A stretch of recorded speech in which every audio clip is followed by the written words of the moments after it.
So, earlier this year, actually early this year, because by the time I got to do this, it's pretty much the end of the year, came out a little movie called Alita Battle Angel, which was a fun little sci-fi romp with pretty goddamn amazing visuals, but a story not worth the paper it was written on.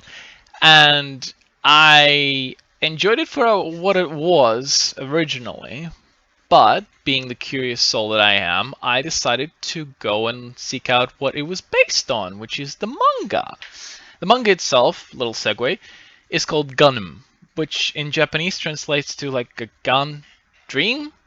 And then in English and Western cultures, it was localized as Battle Angel Alita, hence the Alita Battle Angel name. Anyway, not the point. The point being, the manga is amazing, and it made me realize that the movie is a piece of trash. A piece of a pretty piece of trash, but a piece of trash nonetheless. And so this video is all just to illustrate just how much of a piece of trash this pretty movie is. Let's get on with it. Okay, I feel like in order to properly structure this thing and to also show how jumbled and unstructured the thing I'm talking about is, let's start at the beginning. So, back in 1990, the manga Gundam came out. Gundam, as I mentioned, translates to Gun Dream, localizes Battle Angel Alita. There's going to be a whole theme of interchangeable names throughout this video because, for example, the main character's name in the original, in the Japanese release, was Gali, but obviously in English it's Alita.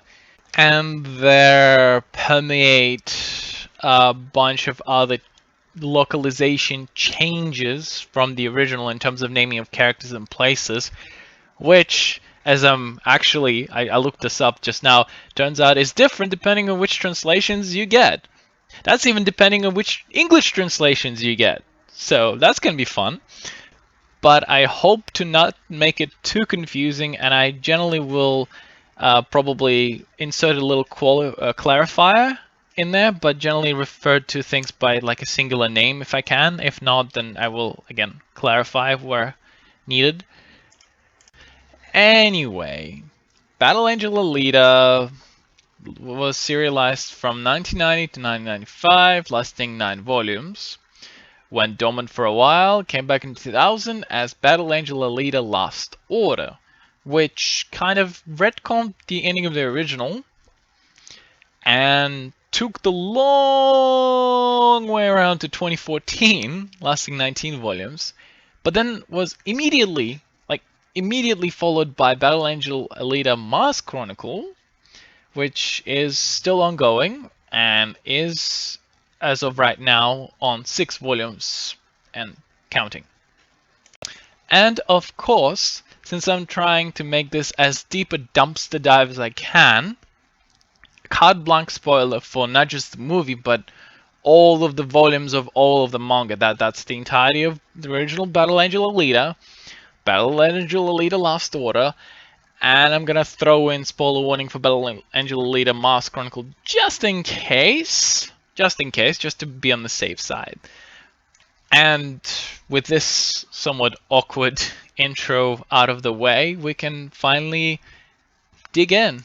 So after an admittedly pretty cool logo transition, we come to this number. Now, I know this will sound as if I'm nitpicking this movie to hell and back, but this right here is the prime example of the movie overreaching. What do I mean by that? Well, you see, the manga doesn't introduce any sort of concrete calendar reference point until all the way in the beginning of Battle Angel Alita Last Order. The reference point in question is the year of 1957, back when the original unmanned satellite Sputnik was launched into space. And as such, the whole chronology of the thing is referred to as Era Sputnik, or as it is often shortened to ES.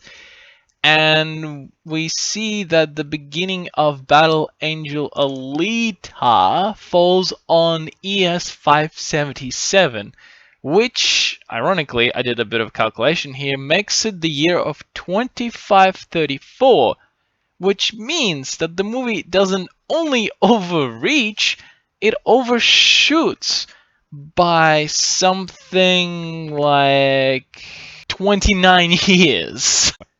And while I understand the concept of streamlining and simplifying things for the sake of accessibility, I suppose, and broad appeal, it's kind of funny to me that they had to, from the very first few seconds of the movie, they had to reach out past the actual series they were adapting and not only bring back a thing that shouldn't be a thing, but bring it back in the wrong way. And right here, right in the first frame of the film, it already sets up the precedent for doing the exact same thing across its entire runtime. Case in point, the very next shot. Confused? You're not the only one. A fresh, uninitiated watcher such as I was when I first watched this movie would be confused at having this quote-unquote factoid dropped on me all of a sudden 2 seconds into the movie without zero explanation, and a seasoned manga reader that I have become after watching this movie would be just plain confused as to what the fuck they're talking about. The only event in the manga that I can think of, and again this has us reaching way forward into the Last Order, is this big catastrophic event that happened in this universe's alternate 2011, where a giant meteor pretty much hit the Earth and did to us what another one did to the dinosaurs. Yes, cue the segue about me assuming that the era Sputnik calendar started with the year 0, when in fact it started with the year 1, so I need to retroactively push my calculations forward by 1 year. Oops, my bad. But back to the movie itself, we don't know if it is that particular event. We don't know anything. The movie hasn't even properly started yet, but it's already filling our heads with questions we don't know when we're getting answers to, or if ever. And that is another precedent that this second shot of the whole film sets up. Ahem. Not much to say about the first scene proper, except that it plays out practically one for one with the way that the manga opened. But then we get to the next one where she's getting all fixed up, and here again I understand truncating and expediting things because movie and we only have so much runtime. But in the original, it took Ito days, if not weeks, to get her body back together piecemeal, while here he just happens to have the whole thing hidden in his basement the whole time. And again, the movie is loading us with questions before we are even properly introduced to our two main characters. Oh, she's awake, so let's just fast forward to the introductions. Dr. Dyson Ito, Nurse Gerhard. Well, that's different. In the manga, his full name is Daisuke Ido, even though he rarely, if ever, uses his full name. He generally just introduces himself as Ito. And Nurse Gerhard over there seems to be a replacement for Ito's old assistant Gonzo.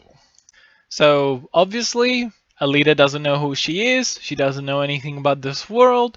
Good news, neither do we. This would be a perfect time to get some answers. Right?